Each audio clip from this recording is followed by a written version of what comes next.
Assalamualaikum. Ada benda yang susah kita nak buat, tapi bila kita buat, kita rasa tenang tau. Tenang dari dalam. Apa benda tu?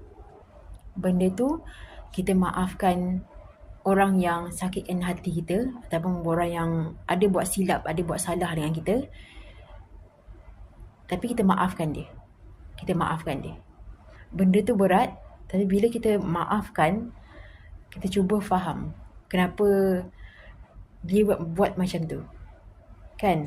Memang lepas tu jadi tenang.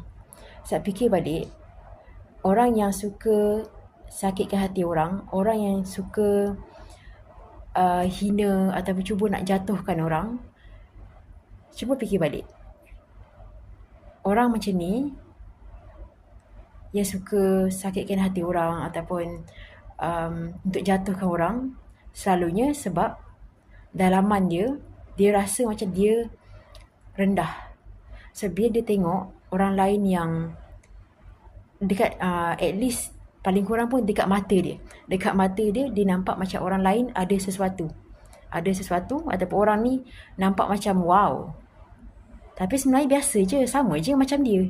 Dia pun ada kelebihan dia juga. Tapi kadang kita manusia ni tak nampak. Kita suka tengok orang. Suka tengok orang tu bahagia, senyum. Oh, dia bahagia, dia senyum, dia ada dia lebih dari aku. Tapi kalau kita tengok balik, semua orang ada kelebihan masing-masing. Tapi kita pilih untuk tengok orang. Kita tak nak muhasabah diri, tengok diri sendiri, cari kelebihan-kelebihan diri sendiri, tak bandingkan diri dengan siapa. Kita lebih suka tengok orang, dia senyum, dia ketawa, dia gelak, maksud dia bahagia, dia lebih dari aku nak jatuhkan dia. Betul? Sebab tu, orang macam ni, kita lebih baik maafkan dia. Sebab bila kita cuba faham kenapa dia macam ni, sebab dia, dalaman dia macam, dia sebenarnya dia berlawan dengan diri sendiri. Dia bukan berlawan dengan awak tau.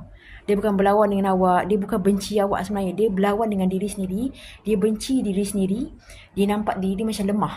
Sebenarnya dia ada sesuatu, tapi dia pilih untuk jatuhkan orang.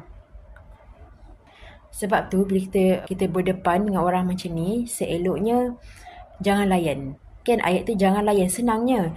Jangan layan sebab apa yang awak cakap sebenarnya dia tak dengar pun. Sebab dia sebenarnya dia bergaduh dengan diri sendiri, berlawan dengan diri sendiri. So better jangan layan.